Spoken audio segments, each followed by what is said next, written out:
আপনারা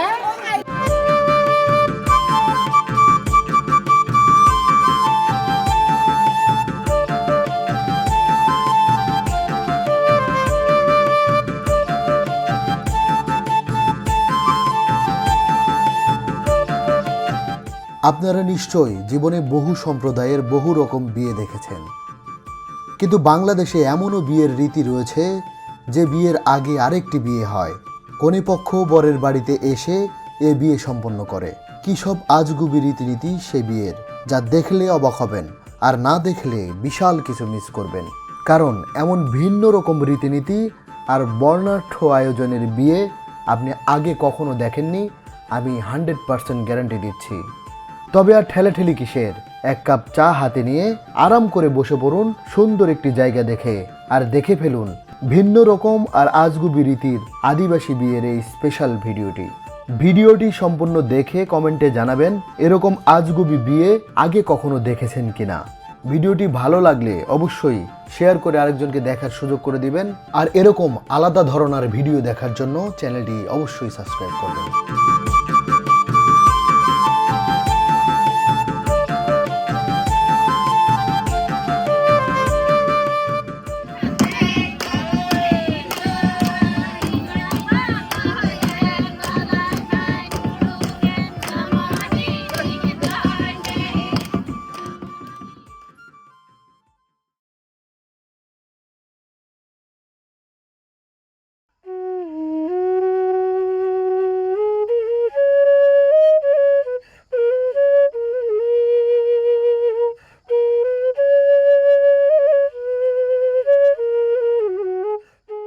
শীতকাল, দিন কয়েক প্রচণ্ড শীত পড়েছে। ঘন কুয়াশা ঢেকে রেখেছে নাটোর শহরের চারপাশ। আমাদের গন্তব্য দেবনগর গ্রামটি নাটোর জেলার বাগাতিপাড়া থানার ভেতরে। প্রত্যন্ত এই গ্রামেই পাড়া করে বসবাস করছে বেশ কিছু সাঁওতাল পরিবার। আশপাশের গ্রামেও বাস করছে সাঁওতাল সহ অন্যান্য আদিবাসী। তারা সবাই ধর্মান্তরিত হয়ে খ্রিস্ট ধর্ম গ্রহণ করেছেন। এই আদিবাসী গ্রামটিতে একটি বিয়ের অনুষ্ঠান আজ। সাঁওতালি বিয়ের খবর পেয়েই চলে এসেছি সুদূর চট্টগ্রাম থেকে। সাঁওতালি বিয়ে মানেই ঢোল, মাদল, নাচ আর উজ্জ্বল রঙের উৎসব।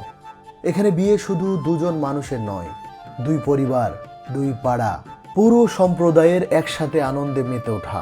কোণে পরে লাল হলুদ বর্ডারের ঐতিহ্যবাহী শাড়ি, মাথায় ফুলের মালা আর হাতে রঙিন চুড়ি, বড় সাদামাটা পোশাকে, কিন্তু মাথায় ফুল মালা আর নাচের ছন্দ তাকে আলাদা রূপ দেয়। সাঁওতালি বিয়ের সবচেয়ে সুন্দর মুহূর্ত হলো বরকনে যখন হাতে হাত রেখে নাচ করে। চারপাশে সবাই যখন বাঁশি, মাদল আর তীর ধনুকের ছন্দে তাদের আশীর্বাদ করে। এটা শুধু বিয়ে নয়, এটা এক বিশুদ্ধ, প্রাণবন্ত, প্রাচীন ঐতিহ্যের উৎসব।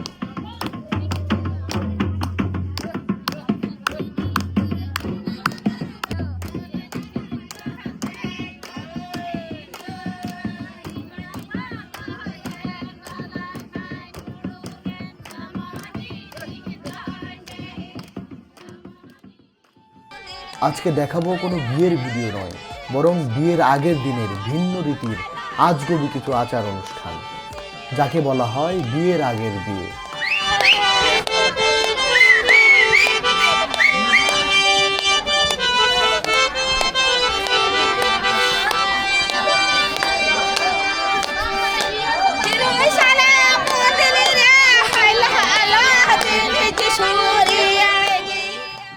সাঁওতাল বিবাহ রীতিতে আছে বিয়ের আগের দিন কনে পক্ষ থেকে কনের আত্মীয় স্বজন বরপক্ষের বাড়িতে এসে বিয়ের ব্যাপারে কথাবার্তা পাকা করে জামাইকে আশীর্বাদ করে যাওয়া, যাকে তাদের ভাষায় বলে ঘরবর খাওয়া। এ ঘরবর খাওয়ার অনুষ্ঠান অনেক বর্ণাঢ্য এবং একটি বিয়ের অনুষ্ঠানের মতোই হয়। তাই এতে অনেক খরচ হয়, ফলে গরিব সাঁওতালরা তা আয়োজন করতে পারে না। কিন্তু এই বিয়ের বরের পরিবার ও কনের পরিবার মোটামুটি সচ্ছল হওয়াতে এই অনুষ্ঠান করছে, কিন্তু তারা তাদের রীতিগুলো সবার কাছে গোপন রাখতে চায়। তাই কেউ ভিডিও করুক তা তারা চায় না। তবে আমি 9 মাস থেকে এই বিয়ের ব্যাপারে খোঁজ রাখছিলাম গুপেন নামের এক সাঁওতালের সাথে, আর অনেক রিকোয়েস্ট করে গুপেনদার মাধ্যমে তাদের গ্রাম প্রধানের কাছ থেকে অনুমতি নিয়ে রেখেছি। শেষমেশ 2025 সালের ডিসেম্বরের শেষে এই অনুষ্ঠানে আমি হাজির হই।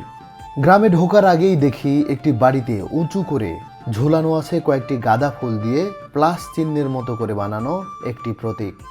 গির্জার উপরে যে চিহ্ন থাকে ওই রকম। এই চিহ্ন টাঙানোর মানে হচ্ছে এই বাড়িতে চলছে বিবাহ উৎসব। মোটামুটি বুঝলাম এখানেই বিবাহ হচ্ছে। গ্রামে প্রবেশের মুখেই দেখি একটি সুন্দর গেট বানানো হয়েছে, যাকে বলা হয় বিয়ের গেট। এই গেট দেখে কনফার্ম হলাম যে আমরা যে বিয়েতে আসছি সেটি এই বিয়ের গেট।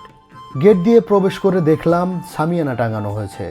বিয়ে বাড়িতে প্রবেশ করেই দেখি কিছু হিজড়া এসে হাতে তালি দিয়ে গান গাচ্ছে। তারা এ বাড়িতে বিয়ের খবর পেয়ে এসেছে বকশিস নিতে।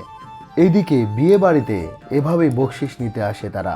গ্রামের পুরুষ মানুষেরা আম পাতা আর খড় দিয়ে রশির মতো করে বানাচ্ছে, এটি তাদের বিয়েতে ব্যবহার করা হবে।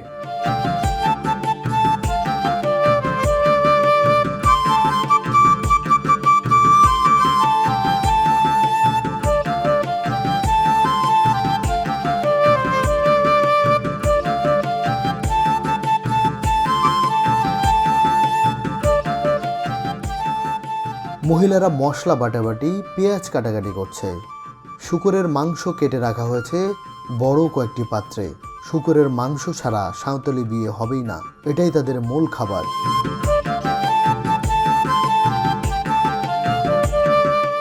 অন্যদিকে চলছে মুরগির মাংস তৈরির কাজ। শূকরের মাংসর সাথে খাওয়ানো হবে এই মুরগির মাংস। অন্য আরেক জায়গাতে ভাত রান্না চলছে।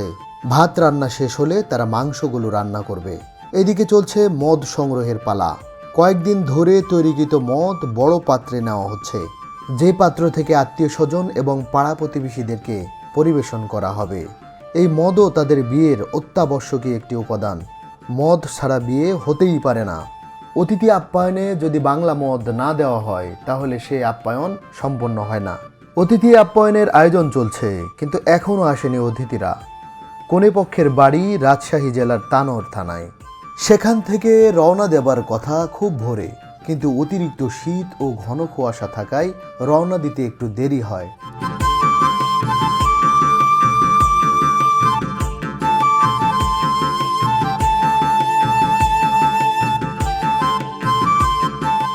কনেপক্ষ এখনও আসেনি, কিন্তু বরের বাড়িতে চলছে নানা রকম উৎসব। বাড়িতে যেসব বয়োজ্যেষ্ঠ আত্মীয়রা আসছে তাদেরকে ধরে পাকড়াও করে পা ধুয়ে দিচ্ছে। তার বিনিময়ে কিছু টাকা দাবি করছে। টাকা না দিলে পা ছাড়ছে না। এটা একটা মজার খেলা। সাঁওতালি বিয়েতে এরকম হয়ে থাকে।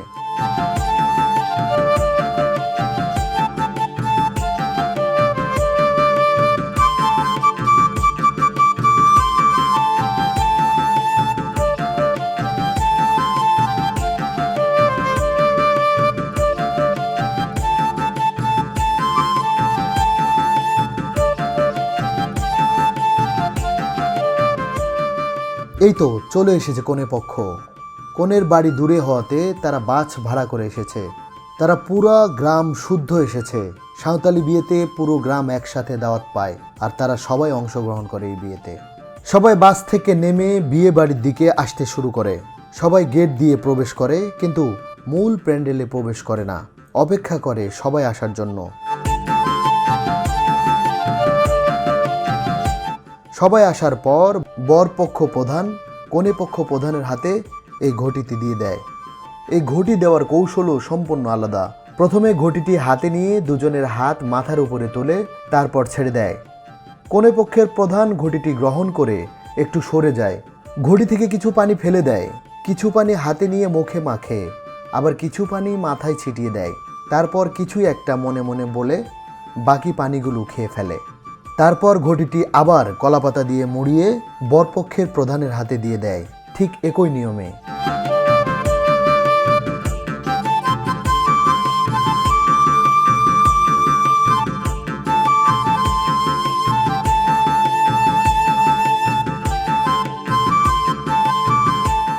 এই প্রক্রিয়ার মাধ্যমে তাদেরকে বাড়ি বা মূল মণ্ডপে প্রবেশের অনুমতি দেওয়া হলো। কি অদ্ভুত ব্যাপার, তাই না? এখন সবাই প্রবেশ করবে বাড়িতে, তবে প্রবেশের আগে সবার পা ধুয়ে দেওয়া হবে। যে অতিথিগুলো এখানে এসেছেন সবার পা ধুয়ে দিবে এই গ্রামের ছোট ছোট মেয়েরা। যার পা ধোয়া হয়ে যাবে সে প্রবেশ করবে প্যান্ডেলে। এভাবে একে একে সবার পা ধুয়ে দেওয়া হবে, কারণ পা না ধুয়ে তারা প্রবেশ করতে পারবে না, এটাই তাদের রীতি। পা ধোয়ার পরে সবাই প্রবেশ করে প্যান্ডেলের ভিতরে। ভিতরে প্রবেশ করে সারিবদ্ধভাবে দাঁড়ায়, মহিলারা একদিকে এবং পুরুষরা অন্যদিকে দাঁড়ায়। বরপক্ষের বাড়ির ভেতর থেকে পিতলের বাটি করে মহিলারা ও পুরুষরা লাইন ধরে প্রবেশ করে এই প্যান্ডেলে। পানির ঘটিটি পায়ের কাছে রেখে একটা বিশেষ পদ্ধতিতে সবাই সবাইকে সম্মান জানায়। মহিলারা হাতে হাত রেখে মাথা দুলিয়ে সম্মান জানায়। পুরুষরাও একইভাবে সম্মান জানায়, কিন্তু পুরুষ আর মহিলার ক্ষেত্রে একটু ভিন্ন। তারা নিজেরাই নিজের মাথায় হাত দিয়ে মাথা ঝুঁকিয়ে তাদের সম্মান জানায়। কনেপক্ষের গ্রাম থেকে যতগুলো অতিথি এসেছে সবাইকে এভাবে সম্মান জানানো হবে।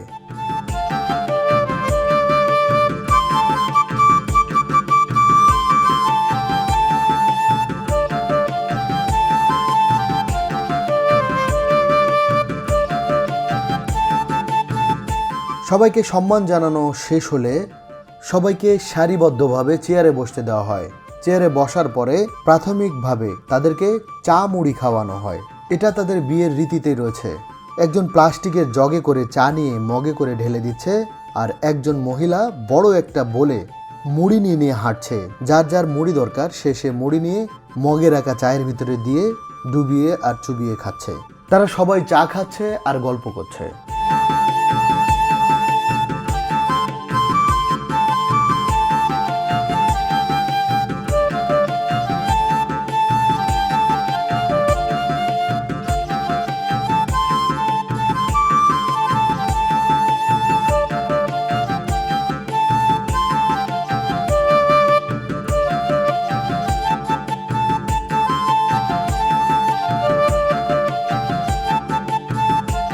চা খাওয়া শেষ হওয়ার কিছুক্ষণ পরে সবার হাতে একটি করে বিড়ি দেওয়া হয়, আর একটা গোবরের তৈরি জ্বালানিতে আগুন ধরিয়ে সবার সামনে নিয়ে যাওয়া হয়, যেন এখান থেকে সবাই বিড়িটিতে আগুন ধরাতে পারে।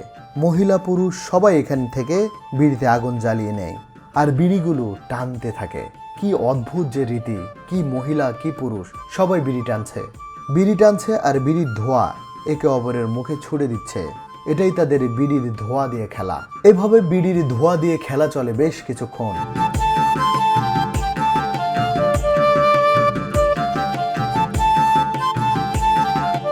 তারপরে শুরু হয় মদ দিয়ে আপ্যায়নের পালা।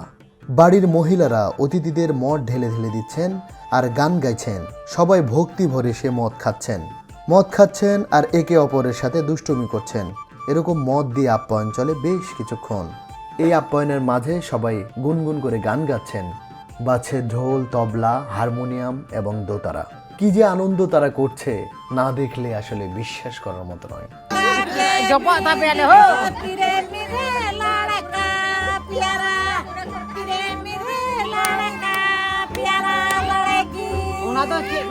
এখন বর সাজানোর পালা।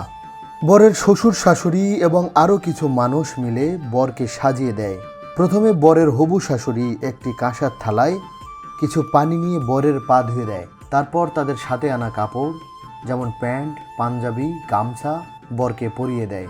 কাপড়গুলো পরিয়ে দেয় শ্বশুরে।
কাপড় পরানো হয়ে গেলে একটি পিতলের ঘটিতে পানি নিয়ে কলা পাতা দিয়ে মুড়িয়ে বরের ছোট বোন সহ বর বাহিরে চলে আসে। বাহিরে লাইন ধরে বসে রয়েছে কনে বাড়ি থেকে আসা মেহমানরা। এই মেহমানরা বরকে বরণ করে নেবে এবং সাধ্যমতো উপহার দিয়ে আশীর্বাদ জানাবে। জামাই বরণের নিয়ম হচ্ছে, জামাইয়ের বোনের হাতে থাকা পানিপূর্ণ পিতলের ঘটিটি জামাই প্রথমে নেবেন। তারপর কোনো একজন অতিথির হাতে জামাই নিজেই এই ঘটিটি তুলে দেবেন। এই ঘটি যিনি গ্রহণ করবেন তিনি আবার ফেরত দিয়ে দিবেন জামাইয়ের হাতে। সাথে কিছু উপহার দিবেন, কেউ টাকা বা কেউ ছোটোখাটো উপহার দিচ্ছেন। আর তেলের বোতল থেকে তেল নিয়ে জামাইয়ের মুখে ও শরীরে মেখে দিচ্ছেন। জামাইয়ের পক্ষ থেকে ওই অতিথিকে এক বাটি বাংলা মদ উপহার দেওয়া হচ্ছে। সেই মদ কোনো বাটি বা জগে বা অন্য কোনো পাত্রে ঢেলে নিচ্ছেন তারা। কনে পক্ষ থেকে যারা এসেছেন তারা সবাই এখানে সারিবদ্ধভাবে বসে আছেন। সকলেই একইভাবে জামাইকে বরণ করে নেবেন। পাশে ঢোল, তবলা, দোতারা আর হারমোনিয়াম বাজিয়ে চলছে গান ও সাঁওতালি নৃত্য। সাথে মদ্যপান তো চলছেই, যেন মদই তাদের প্রধান খাবার।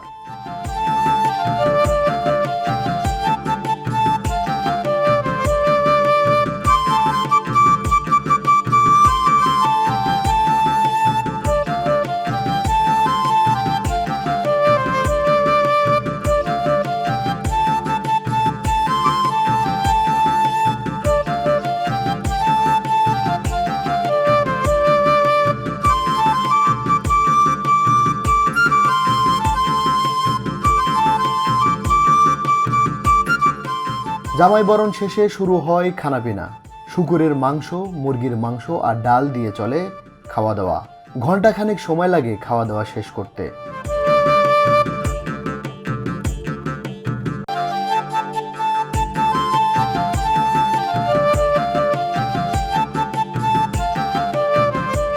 খাওয়া শেষ মানে অনুষ্ঠান শেষ নয়, অনুষ্ঠানের অনেক পর্ব এখনো বাকি।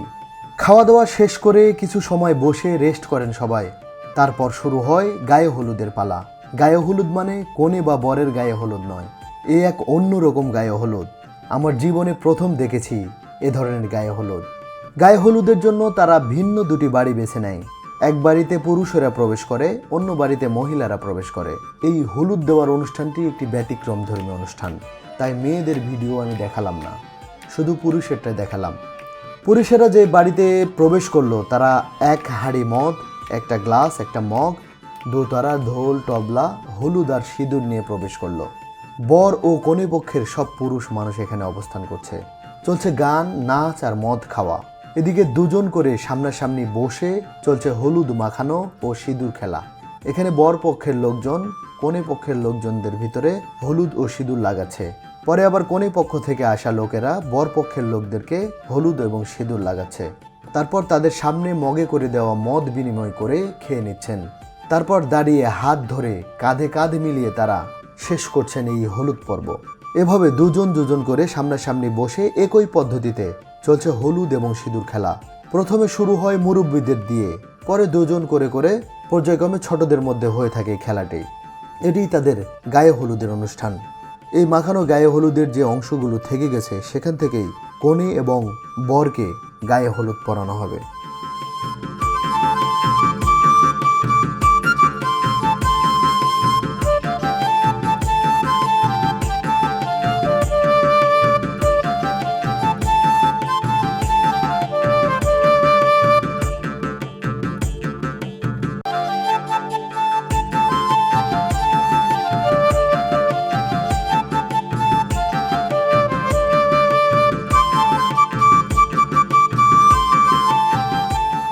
গায়ে হলুদ শেষে শুরু হলো নাচ গান।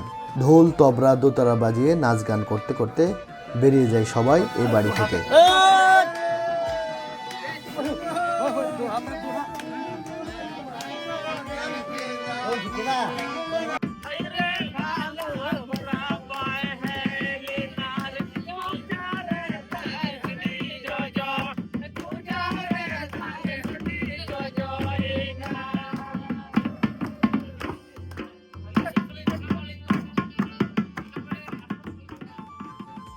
অন্যদিকে মহিলারাও সে বাড়ি থেকে বের হয়ে যায় গান এবং নাচ করতে করতে।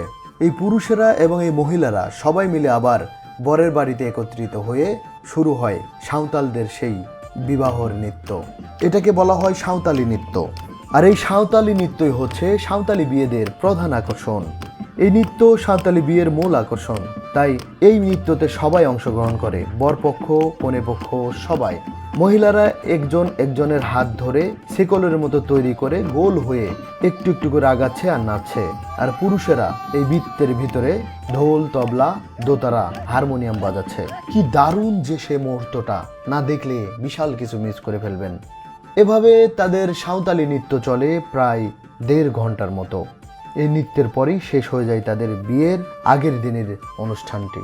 এখন বিদায়ের পালা। কনেপক্ষরা বিদায় নিয়ে চলে যাবেন তাদের বাড়িতে। কাল সকালে আবার বিয়ের জন্য বরপক্ষ থেকে তাদের বাড়িতে যাওয়া হবে। তবে বিদায়ের নিয়মটাও আগের মতোই। প্রথমে যখন তারা এসেছিল তখন যেভাবে তাদের গ্রহণ করা হয়েছিল ঠিক সেভাবেই বিদায়টাও দেওয়া হলো। সাঁওতালি বিয়ের আগের দিনের এমন অদ্ভুত ও সুন্দর জমকালো অনুষ্ঠান দেখে আমি বিমোহিত।